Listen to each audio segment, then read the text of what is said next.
Air dropped before the siren could finish forming. The hit did not sound like thunder. It sounded like a hammer inside the hull. Corridor lights blinked, then surged too bright. Heat bled through the vents, sharp with burnt metal. Commander Darius Hale reached the auxiliary console at a run. He led the escort team assigned to this warship. The display spilled red warnings, but one line mattered. The stabilizer module that kept the ship level was gone. Straps. Now, Darius said. The ship lurched again. A crewman tried to stand and slammed back into his seat. Who shot us? The crewman yelled. Darius did not answer with guesses. He read the yaw that kept growing and killed every non-critical load. The power draw fell. It bought seconds, not safety. We are landing, he said. Hard and fast. On the forward screen, cloud bands tore open. Below was Khepri, a wet world of endless canopy. Mist clung to the ridges. There were no clearings, only forest thick enough to hide a wreck. Darius chose it anyway. Take us into the canopy shadow, he said. If someone is watching, I do not want a clean silhouette. The hull screamed. Fire indicators flared along the port side, then steadied into an ugly orange. The ardent spear punched into the treetops. Metal tore. The cabin snapped sideways. Branches and mud hammered the skin of a ship. The final impact drove a breath out of everyone at once. Then the noise fell to cooling ticks and a distant crackle. Darius held still for half a second and listened. Not for flames. He listened for a thin, regular chirp that did not belong. He looked toward the data bay, where the sealed recorder case was bolted down. Someone had wanted them on the ground. 10 minutes later, the main passage tasted like smoke and plastic. Emergency power gave them a narrow strip of light. The stabilizer failure had thrown bodies into bulkheads. No one was dead, but several were hurt badly enough to slow a retreat. In a hunt, slowing was the same as dying. Doctor Sera Venn came up from the aft hatch with a medical pack on her shoulder. She was a field doctor attached from a small allied world. In a crisis, she moved with practiced economy. Walking wounded to the left, she said. Anyone who cannot stand, on the right. Darius ordered. A cleared space beside an intact support strut. 2 Marines pulled a panel over scorched deck plating to make a clean surface. They hung a light from a cable.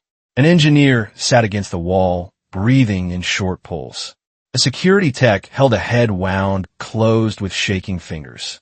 A gunner cradled an arm that would not stop trembling. Sarah checked the engineer first. Pulse, breathing, skin temperature. She made the call without softness. He stays with me, she said. The gunner pushed up, jaw tight. My arm is useless. Fix me first. I can splint it, Sarah said. I cannot spend clotting packs on it. A crewman stepped forward, voice rising. So you pick winners? Sarah kept her tone level. I pick who keeps us moving. The crewman moved closer. Darius stepped between them, calm and immovable. She runs triage, Darius said. I run the team. We do not fight each other. Silence fell, broken by the ship settling in the mud outside. Everyone heard the truth in that sound. Their shelter was temporary. Sarah worked fast. Tape, pressure, antiseptic, and a seal patch on a shallow chest cut that would go bad in humid air. She spared pain control where she could. She withheld it where it would dull judgment. The engineer's breathing eased. The head wound stopped reopening. Darius crouched beside her. How long until they can walk? 15 minutes for him, she said, nodding at the engineer. The gunner can shoot one-handed. The tech may be concussed. Do not let him lead. Darius stood and faced the team. Pack only what you can carry, he said. Water, power cells, filters, and the sealed recorder. Everything else is weight. A Marine hesitated. The recorder is bolted in. Then we cut it free, Darius said. Sarah looked up, eyes narrowing. Why risk that? Darius kept it simple. Because someone forced this landing. I want to know who. 30 minutes after impact, rain began to tap the hull like fingers. The maintenance hatch opened with a reluctant grind. Cold mist rolled in. The canopy above was so dense the daylight was a dim green smear. Wet leaves muffled sound. Mud grab boots. Darius led the first group out with a scout and 2 Marines. Sarah came next with the injured. The engineer moved on his own, slow but upright. The concussed tech needed a shoulder and hated it. A signal light on Darius's wristband blinked amber. Not a ship alarm, but a proximity alert. "That is not ours," the scout whispered. They found the source in a torn piece of hull plating half buried in ferns. A small black device was bolted to it. It pulsed once every few seconds, patient as a heartbeat. "Surasterd." "A beacon." "A tracker," Darius said. He snapped it off with a pry tool and crushed it under his boot. The pulse died. The forest stayed the same, and that was the problem. Hunters would not move, Darius said. They followed a shallow ravine between roots as thick as walls. After 10 minutes, Darius saw stakes and tarps where wild forest should have been. A faint light hid under cloth. A guard stepped out with a worn rifle. "Stop. No closer." Darius raised both hands. "We are not here to take your food. We need water and a route out. We can trade." The guard's gaze flicked to the medic pack and the injured. Calculation won over fear. He waved them in. The camp was a refugee station built from scrap. Half-buried shelters and containers stacked as windbreaks. Adults moved quietly, watching strangers with the look of people who had survived sweeps. A gray-haired woman stood by a locked water drum, fingers near the valve like it was a trigger. "This is Haven Kilo," she said. "I am Mirathane. I keep the water." A man with grease under his nails approached, limping slightly. Cade Rourke. "Mechanic, when there is a machine left to fix." Darius gave his name and rank. "Commander Darius Hale, Earth Coalition." He signaled a Marine to set down a power cell case. "We trade power and filters," Darius said. "We need water, cloth, and a path your hunters do not watch." Mira did not smile. "Everyone says they are not the hunters." Sera stepped forward. "I can treat infections. I can keep people from losing days to fever." That landed as a practical offer. Cade looked past them into the forest. "Who is coming?" "A fleet that does not want witnesses," Darius said. "They will sweep this canopy." Myra's jaw tightened. She understood sweeps. Cade leaned closer. "Verdant corridor. Old service trench under the roots. It runs north to rock. Drones hate rock." Darius nodded. "Name the price." Mira lifted a handheld radio. "Your wreck is still blinking." Darius looked through the mist. Far away, a faint red wink pulsed through leaves, steady as a lighthouse. One tracker had died under his boot. The ship itself was still talking. Darius did not let the camp see his next thought. If the ship was still broadcasting, the hunters would not just find him. They would find Haven Kilo. He turned back to Mira and Cade. "We will not lead them here," he said. "Give us water and cloth. Give us the trench route. In return, we leave a power cell and 2 filters now. If we survive, we send more through your next runner." Mira studied his face for a long moment. "Promises do not stop bullets." "No," Darius said, "but discipline and planning can." Outside, the mist shifted. A faint mechanical whine drifted through the canopy, distant and steady, like something circling high and blind. The guard by the tarp roof stiffened. Cade spoke first, voice tight. "That sound is not wind." Darius glanced toward the tree line. "How long until the corridor entrance?" "Less than an hour if you move," Cade said. "If you can move." Sera set her hand on the engineer's shoulder and felt the tremor ease. "He can, but not if you make him run." Darius nodded once. He knew what he had to do.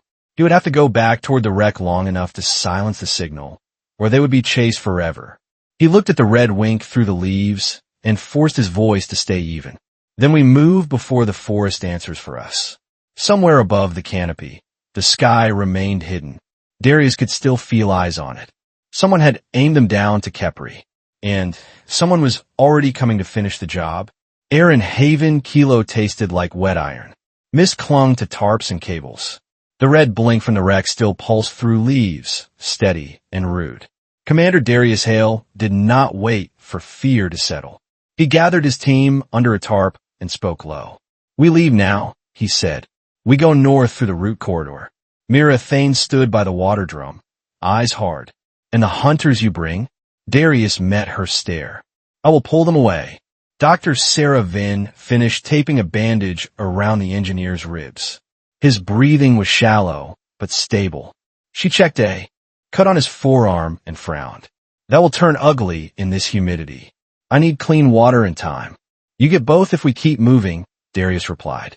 A thin whine slid over the camp. Not wind. A machine. Sergeant Mako Wren, Darius's second and point man, lifted his chin toward the canopy. Drone. Darius nodded once. Valoran. They found the scent of the crash. No one asked how he knew. The pattern matched. Quiet first, then a net. He pointed to the sealed recorder case strapped to a Marine's pack. That stays with Sera. If I do not return, you do not stop. You are going back to the wreck. Sera asked. I'm going to stop them from finding this camp, Darius said. They will burn it if they can. Myra's mouth tightened. Brave words do not stop sweeps. Darius kept his voice flat. Clear choices do. And movement does. He split the team. Sera took the injured and 2 escorts into the forest. Mako stayed with Darius. They waited until the camp vanished behind ferns, then moved south toward the blinking red. In the route corridor, Sera guided the injured through darkness that smelled of old metal. She kept one hand on the engineer's shoulder so he did not stumble. His forearm cut had begun to weep under the bandage, and moisture was a gift to bacteria. Stop for 10 breaths, she told the escort Marine. The drones? The Marine asked. They track heat and noise, Sera said. Rock steals both. She peeled the bandage back and wiped the wound with a small antiseptic pad. Then she pressed a thin seal strip over the edges. It stung. The engineer hissed, then forced himself still. Pain means you are alive, she said. Save your strength for walking. She wrapped it again, tighter, and pushed a water tab into his palm. Chew it, she said. It will keep cramps away. Then she moved, because stopping too long was its own infection. Valoran's first move was a fence made of listening. The drone arrived without lights, sliding between branches like a shadow that hummed.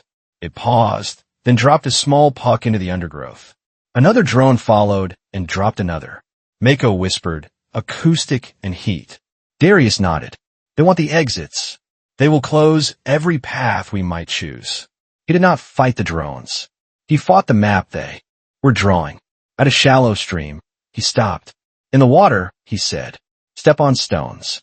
They walked upstream, slow and careful, keeping silt from blooming. Darius scraped mud over exposed fabric, then pressed crushed fern sap into the same spots. He wanted their scent to look older than it was. A drone hovered above the stream, buzz tightening. It searched for heat in the straight line of panic. Darius did not give it one. He led Mako under a tangle of roots and waited until the drone drifted away. Then he pulled a thin spool of line from his kit. Run this between those trunks, Darius said, low and loose. Like a vine. Mako obeyed without questions. They moved in a slow circle and came back to the same spot from another angle. Darius pressed the line into mud, then dragged a branch across it to hide the shine. A false boundary, Mako said. A false certainty, Darius replied. Their software will trust what looks regular. The red blink grew brighter through the mist. The wreck was close.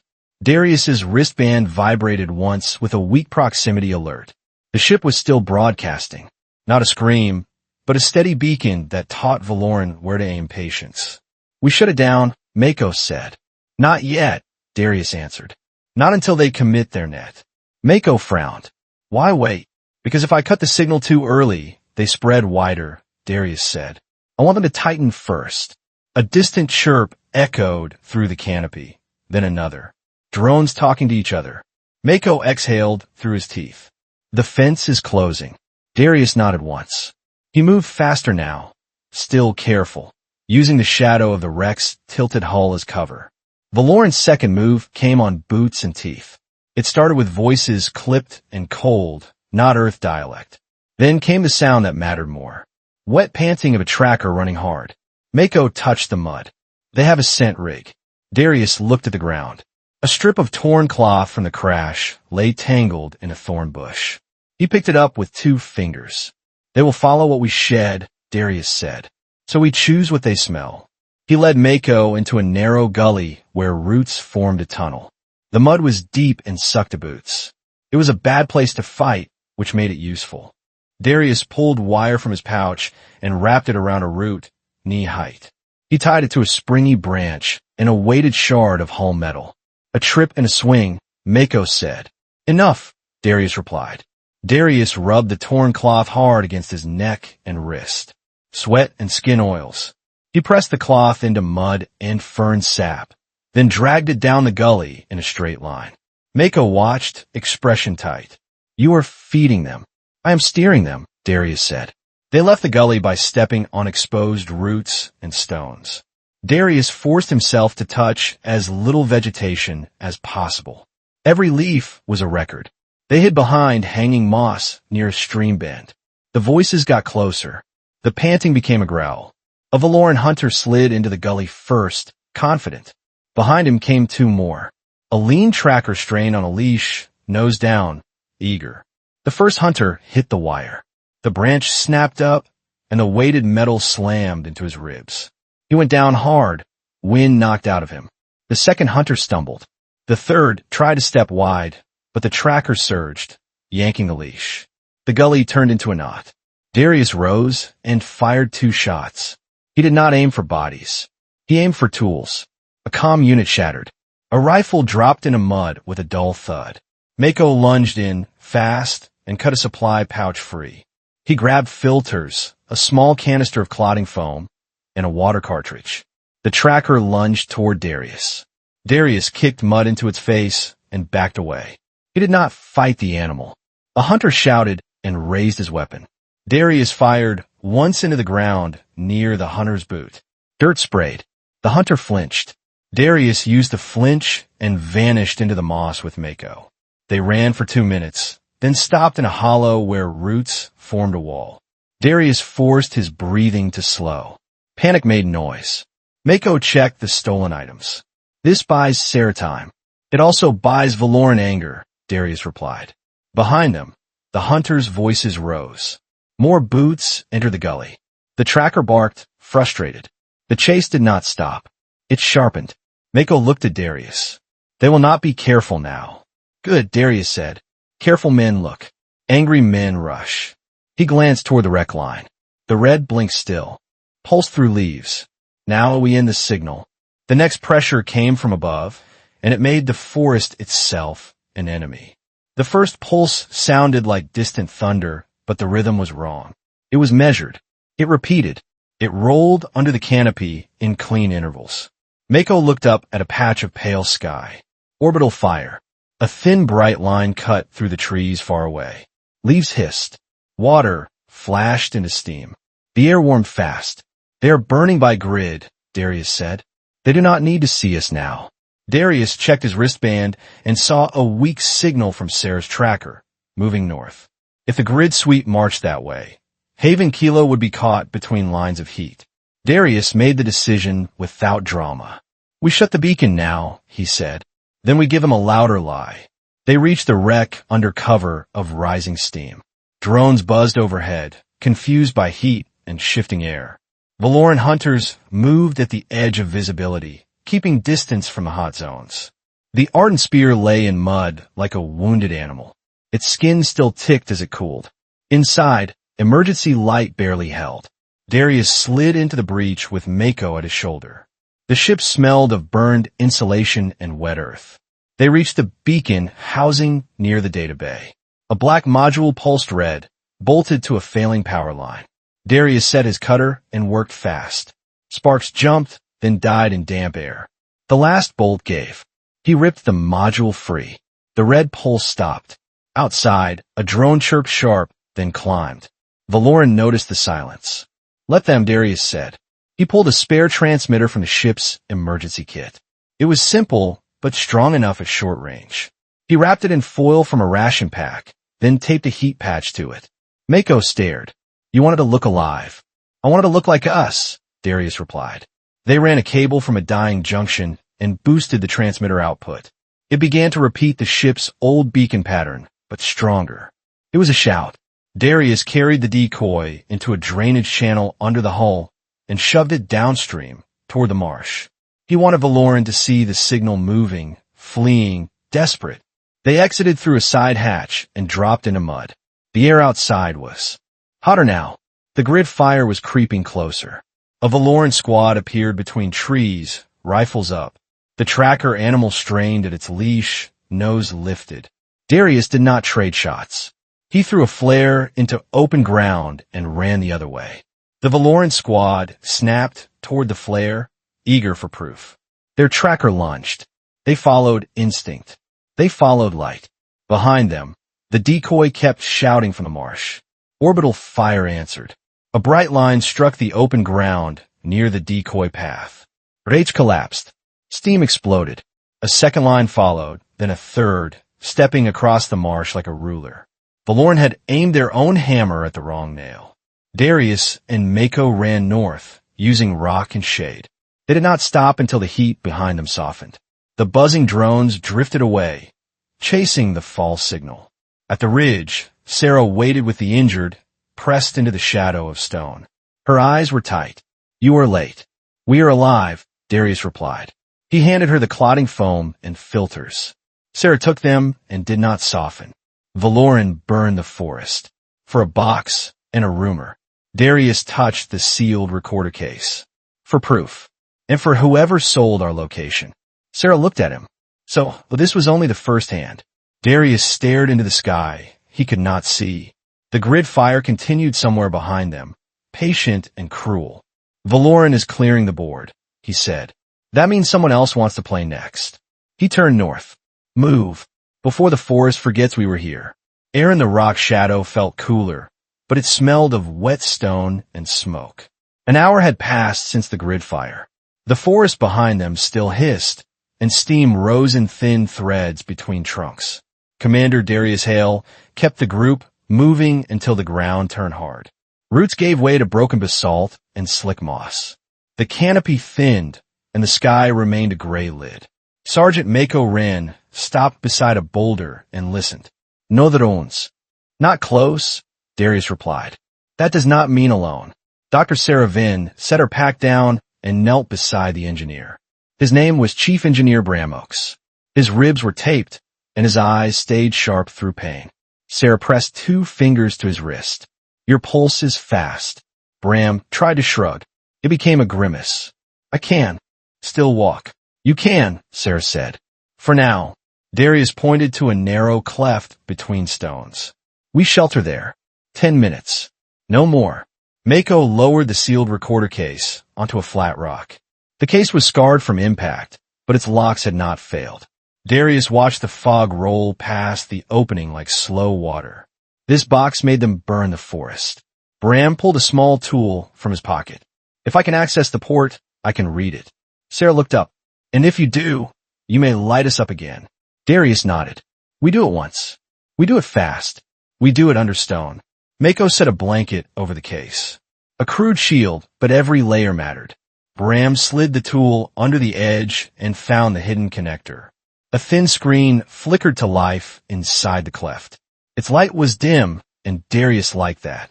Lines of log data crawled. Timestamps. Route tags. Weapon control packets. Most of it was dead weight.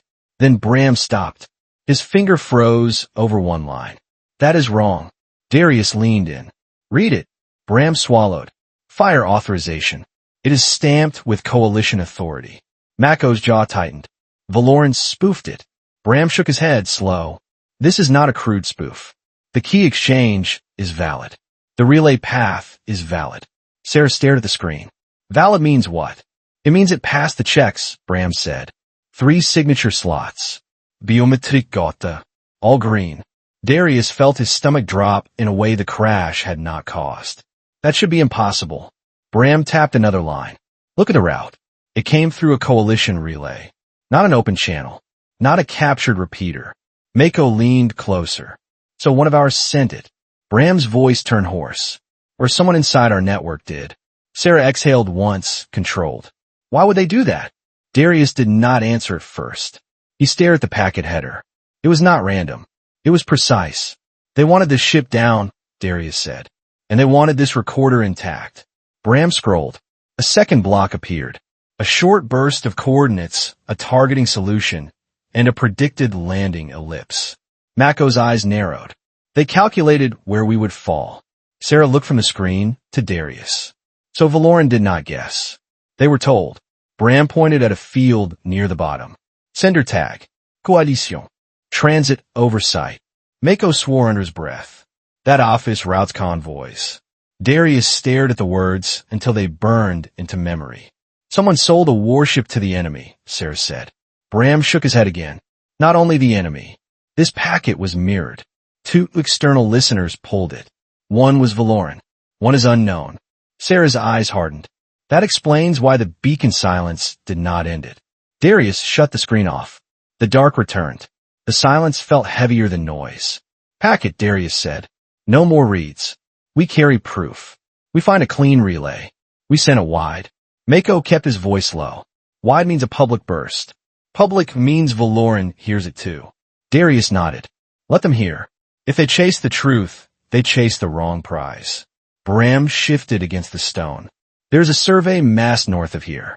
Old Coalition mapping hardware. It can throw a packet above canopy. Humid. And it will throw our position with it. It will throw our position once, Darius said. Then we move. Outside, fog shifted. Somewhere far off, a clean ping repeated twice and vanished. Mako lifted his head. That is not Valoran. Darius tightened the strap on the recorder case. Then the board just got crowded. By late afternoon, Khepri's humidity turned every wound into a threat. They moved along rock where they could. When it had to cross forest again, the air felt thick enough to drink. Leaves held water like glass. Every step made a soft suction sound. Sera counted supplies while walking. 2 pain patches, a few antiseptic pads, a last strip of seal tape, 1 canister of clotting foam, stolen from Valoran. Not enough for a long run. A Marine behind her whispered, Doctor, my arm is on fire. Sera kept moving. I know. Keep it moving. If I open it now, we lose time. The Marine clenched his teeth. He swallowed his anger. Darius walked last. He watched their trail. He erased what he could with a branch. He stepped into puddles and out again, leaving less pattern. Mako moved ahead with the scout. He signaled with 2 fingers, then 1. Left and slow. They entered a shallow valley where steam still rose from burned brush. The orbital grid had kissed this place, not consumed it. The air smelled of cooked sap and damp ash. Bram stumbled. His knee hit the ground. He did not cry out. He just sat there, head bowed. Darius was at him in 2 steps. He took Bram's shoulder and pulled him up. Lean on me. Bram shook his head. You need your hands. I need you walking, Darius replied. Sera came close and checked Bram's pupils. She pressed her palm to his forehead. It was warmer than it should be. Infection. Bram's lips tightened. I can push through. You can push into delirium, Sera said. She looked at her supplies, then at the faces behind Bram. Everyone wanted to be the priority. No one wanted to admit it. Sera spoke to the group. I have one choice left. I use it on Bram, or I spread comfort and lose him. The Marine, with the burning arm, looked down. So I wait. Sera no dead. You wait. You keep moving. That is also treatment. Darius did not let the moment become a vote. He stepped beside Sera. Do it. Sera knelt and injected what she had left to fight fever. Fast. Clean. Bram exhaled, and his eyes cleared a fraction. Sera pressed a pain patch to his side. Not mercy, she said. Breathing shallow will kill you. Mako returned from the front, voice low. We are boxed in. Darius glanced ahead. 2 ridges funneled the path. A swamp sat in the middle like a trap. Then we cut through the trap, Darius said. They crossed on fallen logs. Darius went first. He tested each step with his weight before he let anyone follow. When a log rolled underfoot, he took the slip instead of the injured. At a stone shelf, Darius called a pause. Not rest, just a reset. Water, he said. 2 mouthfuls each. A crewman stared at him. That is all. Darius nodded. That is survival. A crewman 2 steps back shook his head. You ration like we are already dead. Darius did not snap.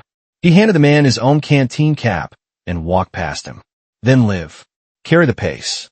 Carry someone else when they drop. The crewman stared, embarrassed by the calm. He tightened his strap and moved. Sera watched Darius give his share to Bram without ceremony. Darius pretended not to notice her gaze. When they moved again, dusk arrived early under canopy. The forest became a tunnel of wet black. An hour later, Sera finally stopped the Marine with the burning arm. She peeled his sleeve back. The skin was angry and hot. A shallow cut had turned into a spreading red line. Sera did not have time for a full clean. She used one antiseptic pad and half her last seal strip. She pressed it down. She wrapped cloth tight enough to slow swelling. "You get pain later," she said. "Right now you get function." The Marine swallowed hard. "Yes, doctor." 2 hours after the data read, Mako signaled a halt. He pointed to the mud. Tracks. Not boots. Not animal. Rubber tread, shallow recent. Darius crouched and touched the edge. Not Valoran. Mako nodded. They moved lighter. More careful. A voice came from the dark ahead. It was human accented, but not coalition cadence. "Colmandat Hade. We know you have a recorder." Darius stood, weapon low, but ready. "Show yourself." A narrow light clicked on, controlled and steady. It did not blind. It framed. 3 figures stepped into view between trees.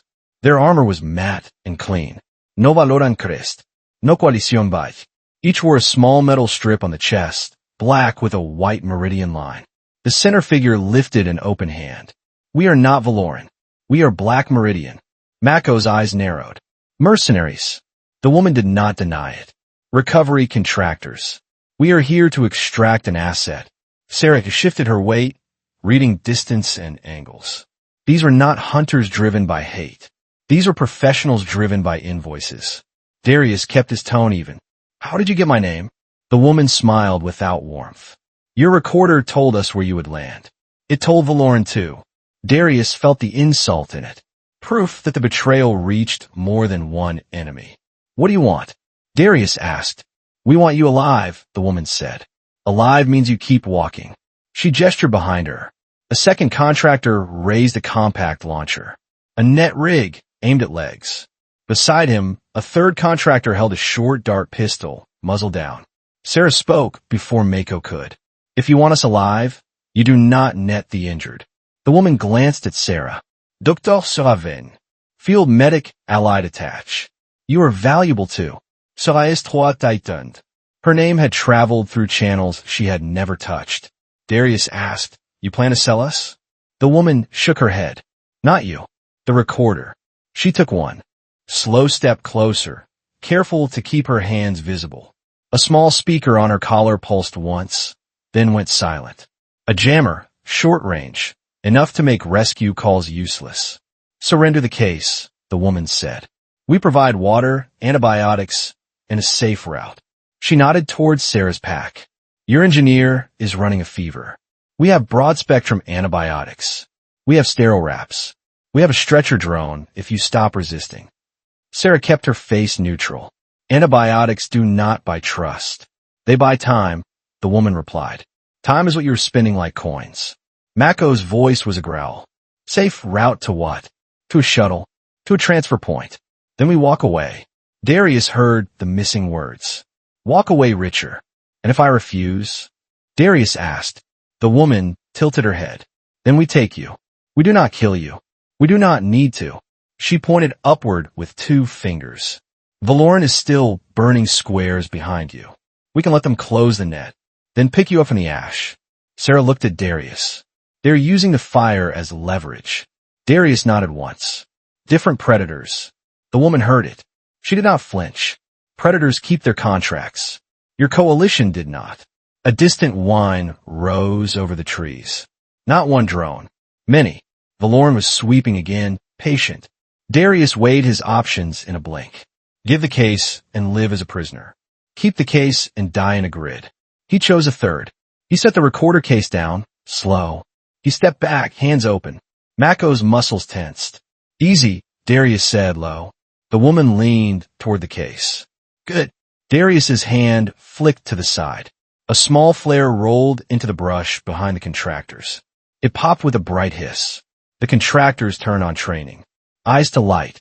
Weapons to motion. Mako moved first. He fired a short burst at the net launcher. It sparked and died. Sera grabbed Bram's belt and dragged him back into shadow.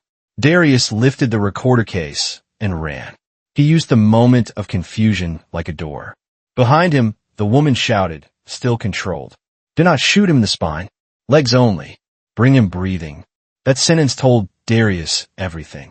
Valoran wanted him erased. Black Meridian wanted him captured. The rules had changed. The hunt was no longer a burn. It was a retrieval. And it had just begun. Behind the trees, engines buzzed in layers. Valoran drones drifted closer, drawn by light and movement. Black Meridian shifted too. They did not panic.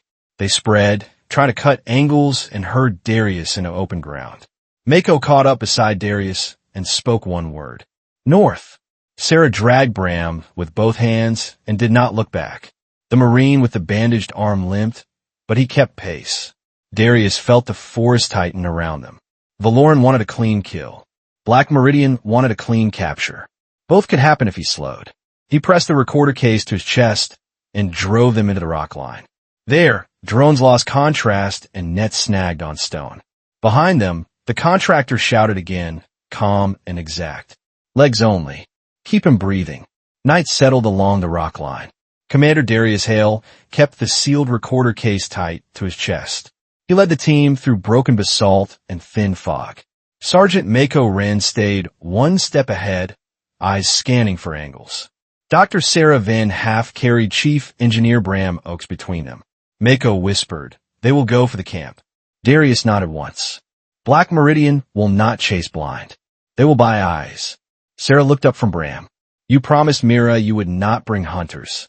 I promised I would not lead them, Darius replied. That has not stopped them from arriving anyway. Bram forced a weak smile. Going back toward danger is your hobby. Darius tightened his grip on Bram's belt and kept him upright. It is my job, and if Haven Kilo falls, we lose the corridor. Sera blinked once, understanding. They needed the camp to live, even if they never stayed. Darius made a choice that cost pride. We return by the route corridor, he said. We warned them and hardened the gate. 2 hours later, they slipped back under the canopy. Fog turned light into a smear and sound into a rumor. Haven Kilo looked smaller at night. Tarp sagged under mist. A lantern burned low behind a double flap. Mira Thane met them at the edge with a rifle that did not shake. You came back. We did, Darius replied. And others are coming too. Cade Rourke stepped out beside her. Valoran burns and searches, Darius said. But the next one's bargained first. Myra's eyes narrowed. Who? Black Meridian, Darius said. Recovery. Contractors. They want the recorder case. Mira exhaled through her nose. They will offer food. Then they will take the camp. Darius set a bundle on the ground. Filters and a power cell. A sealed ration brick. I pay first, he said. Right now. You keep the corridor closed to strangers. Mira stared at it. Why trust you more than them? Darius answered without drama. Because I cannot afford to lie. If you die, I lose my only safe route. He nodded at Mako. Mako showed a smashed Valoran sensor puck. We cut their net once. Mako said. We can cut another. Cade looked at Bram, and it's Sera's pack. Your engineer is fading, and you are low on medicine. Sera stepped forward. Give me boiled water. Give me one clean cloth. I will give you fewer fevers. Mira hesitated. Then she waved them in. Darius did not waste the opening. He walked the camp edge with Mira and 2 guards. He pointed at gaps in tarp walls where light leaked. He pointed at a cook pot venting steam like a beacon. Cover the lanterns, Darius said. Keep fires low. Heat is what drones love. Myra's jaw tightened. You give orders like you own us. Darius stopped and faced her. I give options. Order is what keeps people alive when predators circle. Mira held his gaze. Then she nodded once. 2 guards on the north line. 2 at the corridor mouth. Cade watched them from under tarp. He looked like a man deciding whether hope was worth it. Sera turned a tarp corner into a clinic. A lantern, boiled water, clean cloth. She treated Bram first, then 2 camp adults with infected cuts. Quick, quiet, practical. No one clapped. They just breathed easier. A man with a swollen ankle sat and tried to hide pain. Sera wrapped it and showed him how to splint with scrapwood. A woman with a fevered scrape watched Sera's hands. Sera cleaned it, sealed it, and pressed 2 tablets in her palm. "One now," Sera said. "One at dawn." Mira watched every move. When Sera finished, Mira spoke in a lower voice. "You treat strangers, even when you are hunted." Sera did not look up. "Strangers are how wars spread. Treating them is how wars end." The camp guard at the edge hissed once. Clean white beams moved between trees. Darius stepped to the front. "No one speaks first but me." 3 figures walked into lantern spill. Matte armor, a thin meridian stripe on each chest. The leader smiled as if they had an appointment. "Commander Hale," she said, "you made this inconvenient." Darius kept his rifle down, but ready. "You are on refugee ground. You do not bargain here." She set a crate down. Cans clinked. A medic case hung on a strap. "We bring supplies. Trade for directions and 1 black case." Cade looked at the crate like a starving man looks at bread. Mira kept her finger near the trigger. Darius stepped between them. "I already paid, and I paid without a contract." "You paid scraps," the woman said. "We can pay months." Sera moved into view, hands smelling of antiseptic. "You can pay months and still leave them marked. Valoran will burn this place." The woman shrugged. "Valoran burns what it wants. We are not Valoran." Darius spoke to the camp, not to her. "If you take their deal, you become their witness. They will leave you with a target. And when Valoran comes, they will not be here." The leader's gaze sharpened. "You think you can shame us?" "I think I can price you," Darius said. "You want the case." Darius kept his voice level and made it plain. "If you hurt this camp, I broadcast what is inside it. I did not need to survive to make it public." Silence fell, thick as fog. Black Meridian did not fear dying. They feared losing the asset value. Mira shoved the crate back with her boot. "Keep it. We do not sell people." The woman's smile thinned. "Then we collect later." Darius answered calm. "You try, and you lose time and gear." The woman studied the camp and chose patience. She lifted her hand. "Not tonight. We will find you in the open." They backed into fog and vanished. Morning came gray and wet. Sera checked Bram and frowned. His fever had eased, but his strength had not returned. Bram tried to stand straight anyway and failed. Darius caught him before he fell. "You're not a burden," Darius said. "You're a lockpick with legs." Bram huffed a laugh that turned into a cough. Flattering. Darius gathered Mako, Sera, and Cade under a tarp. "Black Meridian will not waste bullets," Darius said. "They will take our scent and follow it." Sera nodded. "Blood, bandage cloth, used wipes. Anything that proves we passed through." Cade looked away. "They can pay someone to hand it over." A camp guard shifted near the tarp opening. His face was tight with hunger. Darius saw it. So did Mira. Darius spoke low. "No punishments. That is what Valoran does. We remove the temptation." They worked fast. Sera burned used scraps in a small tin until the smoke vanished. Mako wiped handles and wrappers with boiled water. Darius collected every loose strip of cloth and sealed it in a bag. At the edge of camp, Darius built a false trail. He rubbed a cloth strip against his wrist and pressed it into damp ash. He left on a branch at knee height. Then he did it again with a second strip. He dabbed a tiny drop from Bram's old bandage corner. He hated taking even that, but he hated losing Bram more. Sera saw it and held his wrist for a moment. "Do not make a habit of this." "I will not," Darius replied, "but I will use it once." Mako pointed to their packs. "We cannot carry everything. We need speed and clean hands." Darius looked at the heavy spare battery and a box of tools. He looked at Bram and then at Mira. "Drop them," Darius said. "Take water, medicine, and the recorder case." Cade swallowed. He dragged the battery into brush and covered it with leaves. Mira helped him, eyes angry because the battery was hope. Hope was also heat. 2 hours later, Black Meridian returned. They did not walk in a lantern spill. They circled the camp, quiet and methodical. Small sniffers buzzed low to the ground. One contractor slipped close to a trash pit. He searched for the smell of antiseptic and blood. He found only cold ash. Then he saw the cloth on the branch. The sniffer chirped. The contractor lifted it and spoke in his collar, pleased. Black Meridian shifted north, following the false story. Darius waited until the last stripe vanished.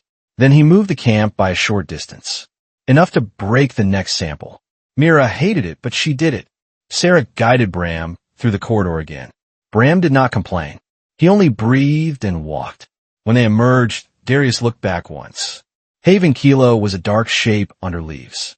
It had survived this hour. But Black Meridian had learned something too. They had learned Darius could be baited. That meant they would try a different hook next. The rescue signal came near midday. A clean burst hit Darius's wristband and Sera's tablet at the same time. It used Earth Coalition formatting. It carried a familiar convoy code. It sounded like home. Mako stared at the display. That is us. Sera did not relax. It is too perfect. The message promised extraction. It named a rendezvous at Quiet Gate. It promised medical support. It asked them to bring injured. Kate exhaled. A way out. Darius shook his head. A cage. Mako lifted his chin. Then we ignore it. Darius answered in a different way. We go there on our terms, he said. Quiet Gate is narrow. Stone eats radios.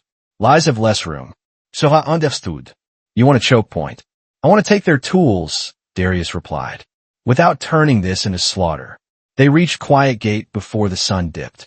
Basalt walls rose on both sides. Wet stone made footsteps echo. Fog made distance hard to judge. Darius set Mako and 2 Marines high on one side. He placed them where they could see hands, not faces. Sera stayed low with Bram and 1 escort. She kept Bram behind a rock lip and told him to breathe slow. Darius checked each person with a look. No speeches, just the signal that they mattered. A portable pole blinked deeper in the pass. A medical icon hung from it. A voice called from behind the light. Coalition Rescue. Identify yourself. Darius stepped forward alone. Commander Hale. I have injured. I need a medic first. The voice replied instantly. Move to the beacon. Darius stopped. Send your medic. If this is real, you treat them here. A figure in a coalition-style helmet stepped out. The fit was wrong. The stance was wrong. The rifle was held too ready. Sera whispered, not ours. Darius kept his voice steady. Lift your visor. The figure did not. 2 more shapes shifted behind the beacon. A net launcher. A dart pistol. Black Meridian did not want a firefight. They wanted a harvest. Darius raised one hand. Mako acted. A pre-loosened slab dropped behind the beacon with a heavy crash. It cut the retreat line. The pass became a pocket. Mako fired once at the net launcher. It sparked and died. A Marine fired at the beacon pole. The pole snapped and fell. The medical icon hit mud. Darius surged forward and drove his shoulder into the fake medic. The figure fell, rifle clattering. Darius pinned a rifle under his boot.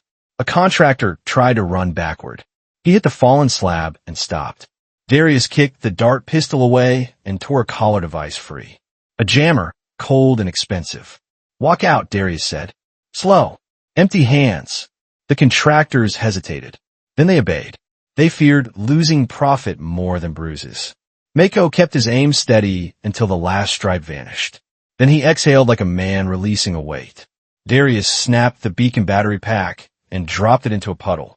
He crushed the beacon light under his heel. Sera approached, fastite. They wanted Bram alive. Darius nodded, and they will try again. But now they know the price. He held up the jammer. This is their leash. We just cut it. He looked at Quiet Gate. A narrow cut in stone. A place where their lie had failed. We broke their first reach, he said to Mako and Sera. We still need to end the hunt. Above the canopy, the sky remained hidden. Somewhere beyond it, Valoran still owned fire. And somewhere in the coalition network, a traitor still breathed.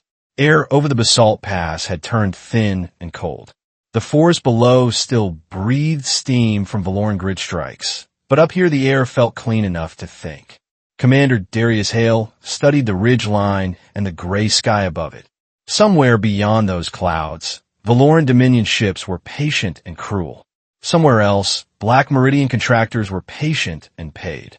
Sergeant Mako Wren crouched beside a broken survey marker half buried in moss.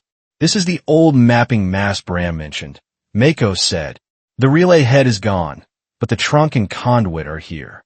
Chief Engineer Bram Oakes sat with his back to stone, eyes bright with fever but focused. If we can power the trunk, it can still throw a burst, Bram said. Not pretty but loud. Dr. Sera Venn checked his forehead and did not hide her concern. You are burning again, she said. You can talk. You cannot work. Bram tried to smile. It came out as a wince. Then you two work. I will be inspirational. Darius pulled the sealed recorder case closer. The case felt heavier now, not from mass, but from what it contained. Coalition keys. Valid routing. A betrayal that had more than one listener. We send it, Darius said. Not to one office. Not to one admiral. To everyone who can make it too expensive to erase. Mako looked down at the jammer collar they had taken at Quiet Gate. This could buy minutes. If Black Meridian is close, their comms will choke. It buys minutes, Darius said. So we spend those minutes on truth. He turned to Sera. Can Bram walk to the corridor mouth? Sera did not answer with comfort. He can walk until his lungs forget rhythm. If we push him, he collapses. If he collapses out here, he dies. Darius nodded once. He did not argue with a field doctor. We do not push him, he said. We bring the signal to him. Then we move. Mako and two Marines climbed to the mast stump. They pulled back a scorch panel and found a conduit box sealed with old resin. Mako pried it open with a knife and found the contacts. The first touch threw a spark. The second touch held. A dim indicator blinked once, then went dark. No power, Mako said. Darius looked at their packs. We have one cell left that can do this, Darius said. If we spend it here, we cannot spend it on heat or filters. Sera heard the trade. If you spend it here and we get caught, Bram does not make it back. And if we do not spend it, they do it again to another ship, Darius said. He did not say the next part out loud. Another camp would burn. Another set of refugees would be used as currency. He set the power cell on stone and slid it into the conduit box. The indicator lit, weak but alive. The mast trunk hummed like a sleeping animal waking up. Bram lifted his head. There. Now, give me the recorder port. Darius opened the case and handed Bram the connector lead. Bram plugged it in with shaking hands and forced the screen to life. Sera steadied his wrist, firm and precise. Short, she said. You get one breath of work. Bram nodded. He pulled the packet set they had already seen and added the mirror listener list. Then he built a second packet that mattered more. A digest a human could read without months of work. The header fields, the signature chain, the relay route. He pushed it through the mast trunk. The trunk clicked. The air around it felt electric. Mako watched his wristband. Burst is out. A second later, the sky answered. Not with a strike, but with a change in tone. A distant mechanical whine multiplied. They heard us, Mako said. Good, Darius replied. Now they chased the signal, not the camp. He lifted the jammer collar and snapped it on his own arm like a cuff. Move. Into rock. Into shadow. Sera helped Bram up. Bram tried to put weight on his legs and nearly folded. Darius caught him without a word. They moved along basalt until the canopy swallowed them again. Above, drone engines layered into a steady chorus. Mako spoke low. Black Meridian will come too. They will, Darius said. They want capture. Valoran wants erasure. Both can happen if we slow. Sera glanced back. So we let them collide? We let them choose, Darius said. Capture or burn. Either choice cost them. They did not return to Haven Kilo in a straight line. Darius cut west through a strip of burned undergrowth where Valoran fire had peeled the leaves off the branches.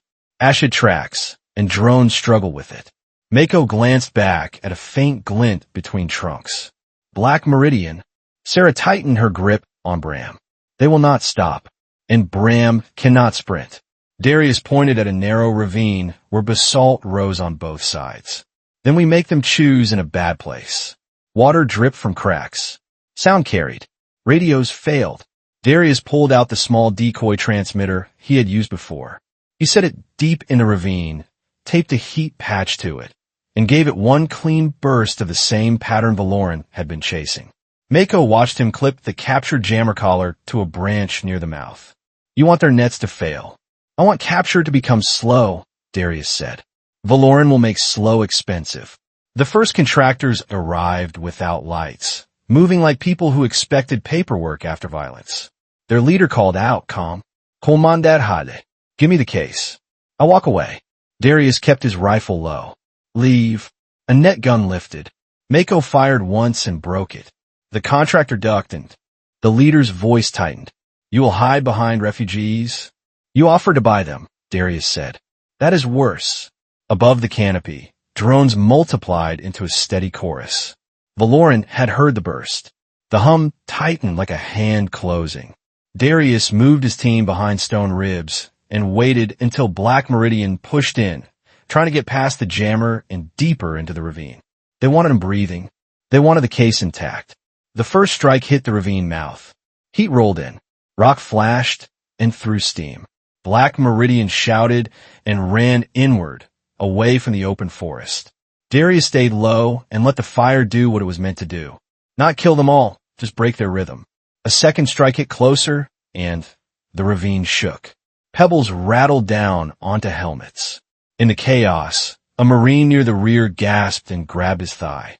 Blood spread between his fingers. Sera was on him before he could fall.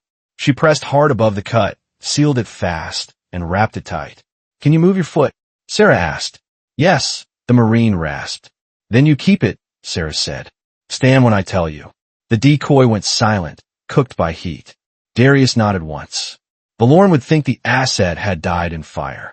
Black Meridian would know better, but they had just learned a new risk. If they stayed close, Valoran would burn them too.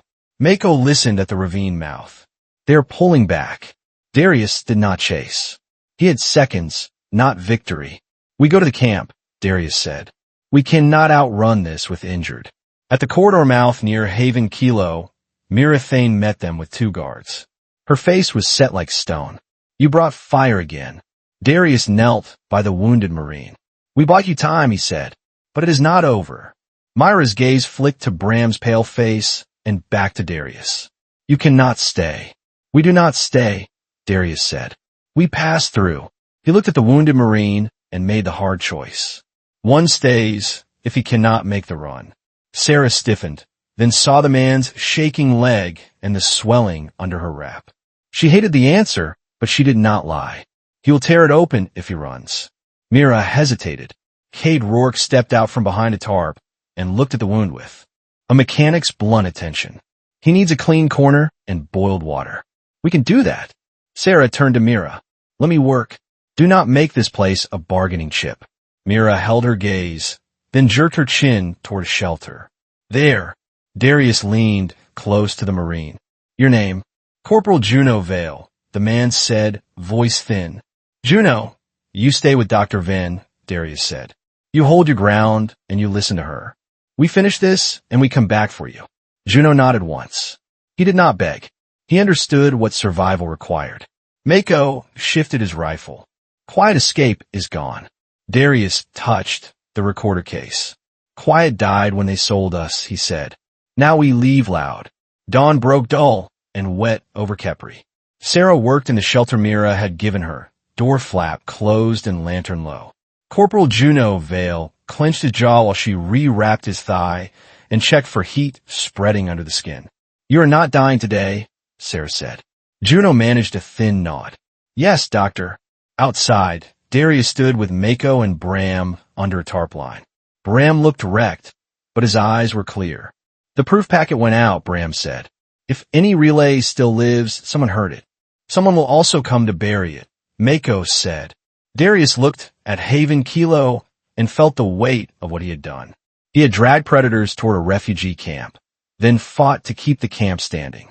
"We moved the case back to rock," Darius said. "We call on a clean channel once. Then we vanish." Mira stepped close, rifle low. "You said you would send help if you lived." Darius handed her a small chip sealed in plastic. "If I die, you send this on any trader radio that still works. It proves who signed our fall." Mira stared at it. "Why give me this?" "Because Valoran burns witnesses," Darius said, "and Black Meridian buys them. I would rather you hold a weapon they cannot take quietly." Mira took the chip and tucked it under her coat. An hour later, Darius and Mako carried the recorder case and Bram through the corridor to the rock line. They left Sera behind with Juno and one escort. Sera hated it, but she did not waste breath on hate. At the basalt ridge, Bram found an old survey node still, bolted to stone. It was weak. It was enough. Darius keyed a short burst and waited. A reply arrived, crisp and encrypted. Commander Hale, this is Coalition Admiral Anika Rourke. Verify and speak. Darius kept his voice steady. Admiral, I have valid Coalition fire authorization tied to our hit. It was mirrored to Valoran and another listener. I am pushing the digest and the raw log now. A pause. Then the Admiral spoke again, lower. The signatures are real. Hold under rock and do not transmit again. A rescue cutter is inbound. Your packet went wider than we expected. Darius did not let relief make him soft. Valoran is sweeping grids. Black Meridian is attempting capture. There is a refugee station in the canopy. One of my people is there with Doctor Sera Venn. I have it, the Admiral said. You get one window. Use it. The channel cut. Above the clouds, a new engine tone entered the sky. Valoran drones shifted, as if confused by something bigger. A distant flash lit the lid, then another, sharper. Intercepts, not burns. Black Meridian did not press. Contractors understood cost. When a coalition cutter arrived, profit turned into risk. They faded back into green. The cutter hovered low and threw a cable into a hollow. It did not land. It did not give Valoran a clean target. Mako clipped Bram in first. Bram grabbed Darius's sleeve for a second. They will court-martial you. You pushed evidence into the open. Darius answered without heat. Let them. They cannot unsee it now. When the cable returned, Darius keyed his comm toward the canopy. Sera, old Juno. I'm coming back. Sera's voice came through, strained but steady. I will. And Darius, do not turn this into a heroic story. Darius let out one short breath. It is not heroism. It is logistics. On the cutter deck, an officer met him with a tablet and a hard face. Commander Hale, you will answer for unauthorized dissemination. Darius nodded. After my doctor and my wounded are on board. The officer hesitated, then signaled the pilot. The cutter banked for a second pass. As the ship dipped, the tablet screen flashed the sender tag again. Coalition Transit Oversight. One subfield remained readable, a deputy director name stamped neat and cold. Darius memorized it and said nothing. Not yet. Below, the canopy rolled like a dark sea. Somewhere inside it, a refugee camp held its breath, and a doctor worked with almost no tools. Today, the galaxy would hear that Earth Coalition ships did not burn their own people in silence. And someone inside the coalition would learn that selling coordinates was no longer quiet work. Humans did not win on Khepri by having the biggest ships. They won because the truth did not stay buried. Valoran had not guessed the crash. Someone inside the Earth Coalition had signed it, routed it, and expected the jungle to erase the evidence. But the black box made it out, carried through mud and fire, and one clean broadcast turned it into a weapon no one could intercept. After that, Valoran could not call it order. Black Meridian could not price it, and the Coalition could not pretend it was a glitch. Commander Darius Hale walked back into duty with a file that could end careers and start wars. Dr. Sera Venn walked back with empty medical kits and a name the galaxy now respected. Haven Kilo stayed alive because someone chose people over a quiet escape. The galaxy learned something simple that day. Earth does not disappear quietly. Earth keeps receipts. And somewhere in the Coalition network, the traitor who sold those coordinates finally realized the hunt was not over. It had only moved from the canopy to the corridors of power. If you enjoyed this story, please like the video, share it with someone who loves science fiction, and subscribe for the next episode. Your support helps me keep making more stories like this.